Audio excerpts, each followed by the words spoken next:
What's going on, people? The discussion I'm going about with today is sharpening. Now, I got a response from one of my videos. Somebody was asking me about some advice on sharpening Rec 45. They got a PM2 and Rec 45, and I kind of rushed the subject. I kind of rushed a reply, and I felt bad about that because it kind of sounded like I was biased. So I made the video as I promised to that person in particular that I was going to make. Now, you see, you got 5 different steels here. You got your classic high carbon 1095. You got your heavily rich carbide steel, S90v. You got your powdered or particle metallurgy high-speed tool steel. That's also high hardened. You got your middle of the road steel that's in between these two. Not quite as rich, not quite as hard. S30V. This is classic S30V, not CPM S30V. And then you have your chromium rich steel, which is lower than all of them in terms of strength and edge retention. So, first thing I'm going to talk about, this is a quick rundown video. I'm going to make more specific videos for each category as I go along, like later on down the road in my channel. So, first thing we're going to talk about is the classic high carbon steel. The reason why I call it classic high carbon steel is because, you know, anything above 0.5% in carbon back in the day was considered high carbon steel. When it comes to this type of steel, you can sharpen it with stones, glass, ceramics, plates. All aspects of sharpening you can sharpen that with. Then you have your chromium rich steel, which is the Rake P831 SF, which is made from 14C28N classic shaving steel. That too can be sharpened in all aspects of sharpening abrasives. Now you get to something exceptionally different, S90V, with a steel that has a vanadium vanadium content well above 4%. Your only real option to sharpening it properly is with either fresh CBN or cubic boron nitride, very fresh CBN, or diamond abrasives. Otherwise, you're going to experience something what is called carbide tear out. Now, if you're sharpening something like this on diamond abrasives, it'll actually shave the vanadium carbides down from the very point down. But if you use anything less than diamond abrasives or fresh CBN, what will happen is, instead of shaving those carbides down, it'll simply tear it out, and you don't want that, trust me. That's when people start complaining about the steel being chippy. Then you have your powdered or particle metallurgy based high-speed tool steel that is high hardened. Very tough steel. If you're a type of sharpener that goes through slow passing, like with the Sharpmaker, Spyderco Sharpmaker. If you go through that same level of slow passing, you're not fast enough. Standard stock stones from the Sharpmaker isn't going to do any good.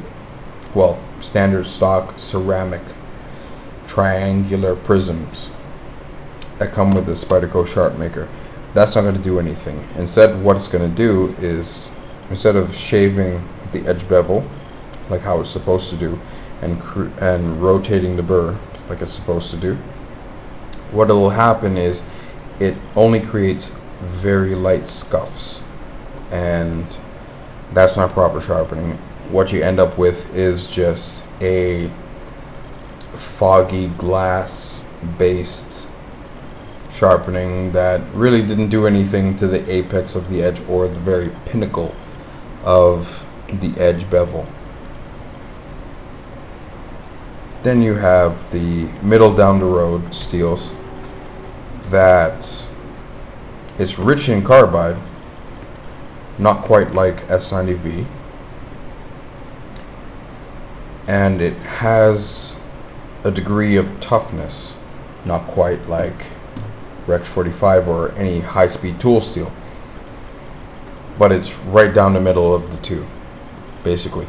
So what you want to do with those is you kind of have a formulated mixture, and that's going to depend on how successful the sharpening is as you progress through the levels of sharpening between coarse, fine, extra fine, extra fine, ultra fine, and so on. You can mix between high level stones, Sharpening glass, cubic boron nitride stones or plates, DMT stones or plates, so many different things. But again, for each specific category, later down the road I'm going to make a video to fully cover each particular category of steel types. But then from there,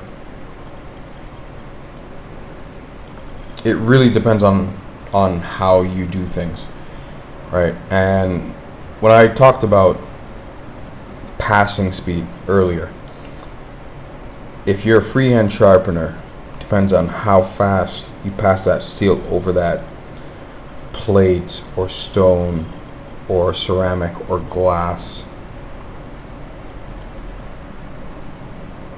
Then there's like, you know, dealing with certain super carbide rich steels such as S90v or S110v, S125v, Maximate, those steels that have super high amounts of vanadium, and anything above 4% vanadium, that's considered super high amounts of vanadium. Once you get to that point, yes, you really don't have much choice but to sharpen them with diamond abrasives or very fresh cubic boron nitride based stones or plates, or CBN, what they call it. But yeah, just going to give you the rundown of this. What we have here is all my leather pieces, each one representing a diamond abrasive based compound. And you see it's 0.25, 0.5, 1, 1.5, 2.5, 3.5, and 5. Those are what I use to strop. Now stropping is also going to be in another video. Then you have my Edge Pro tape blanks, and what's coated over them right now, or well, what's sitting on top of them right now, is the diamond lapping films that I was speaking of in earlier videos. This is basically what they come in. That's how they look. They're just as tall as the tape blank plate from the Edge Pro, but also has enough room where you could cut them into 3 strips for the Edge Pro. These, if anybody's been inquiring about these, they come from place called Lee Valley. Now, we have brick and mortar stores here in Canada. There's 2 locations here in Ontario where I can go to. But yes, you can order them anywhere around the world, right? And they come in 4 different micron grits. So you have your 15 micron in diamond abrasives, you have your 3 micron, you have your 0.5 micron, and you have your 0.1 micron. This is where the polishing magic comes in for me. You know that, got that mirror, bruh. Wait, hold on. Can't quite show. There you go. Bam. That's where it's at. So yeah, anybody who has any questions or wants to, like, which steel type you want me to make a specific video about first, let me know in the comments. I appreciate your support. And yeah, there's going to be more videos to come. Not just for the sake of showing you new steels and folding knives and whatnot, but I do this stuff just to help people out, because so many in the community will say, oh, this is the latest and greatest steel, but they never necessarily tell you the true properties.